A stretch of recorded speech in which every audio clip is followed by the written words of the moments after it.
Hi, this screencast is on scientific notation.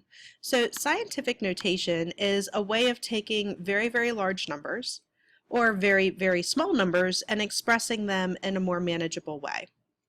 Scientific notation is made up of two parts, a coefficient and an exponent.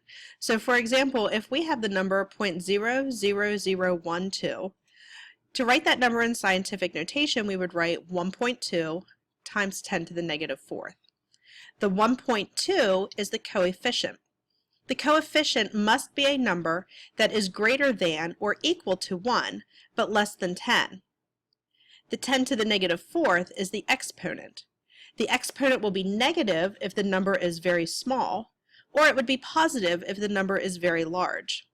Because we had to move our decimal point 4 places to the right, then that means that our exponent is going to be 10 to the negative fourth power. So again, our coefficient must be equal to or greater than 1. So it can be 1.0, 1.2, 3.5, 7.6, doesn't matter. It has to be less than 10. So you will never see a coefficient that's 10 point anything. 9.9 is okay, but 10 is not. So we can't have 10, we can't have 0 point anything.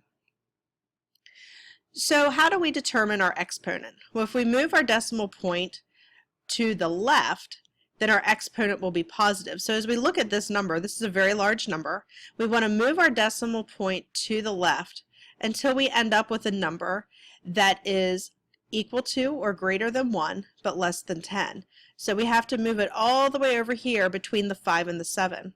So that gives us a coefficient of 5.78.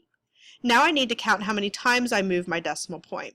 So I moved it 3, 6, 9, 10, and 11 times. So that makes my exponent 10 to the 11th power. So that number expressed in scientific notation is 5.78 times 10 to the 11.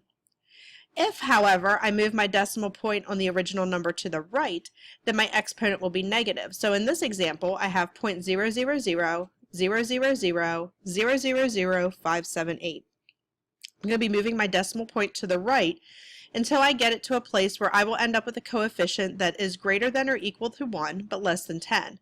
So again, I'm moving that decimal point between the 5 and the 7. That gives me a coefficient of 5.78. And now I need to count how many times I moved that decimal point. So I moved it 3, 6, 9, and 10 times. So that means that my exponent will be 10 to the negative 10th power. So now that I know how to write my number in scientific notation, what do I do with that on the calculator? Well, in the classroom, I have a set of Texas Instruments 30x2s that are available for you. When you write a number in scientific notation and you want to do calculations with it, you will have to use the calculator. So you type in the number you want for the base or your coefficient. So for example, the 8.4.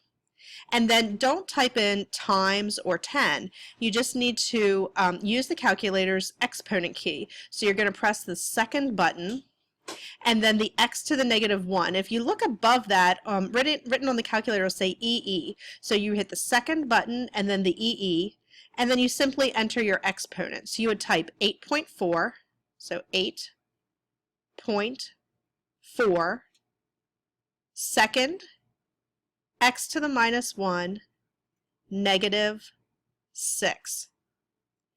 So, and then you apply the math. So if you want to try this problem in your calculator, type in 8.4 times 10 to the negative 6 using the scientific function of the calculator times 100. And you should end up with an answer of 8.4 times 10 to the negative fourth.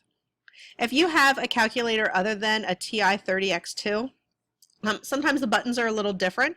If you need help with a different type of calculator, just please make sure you bring it to class and show it to Mrs. Benke, and we will figure it out together.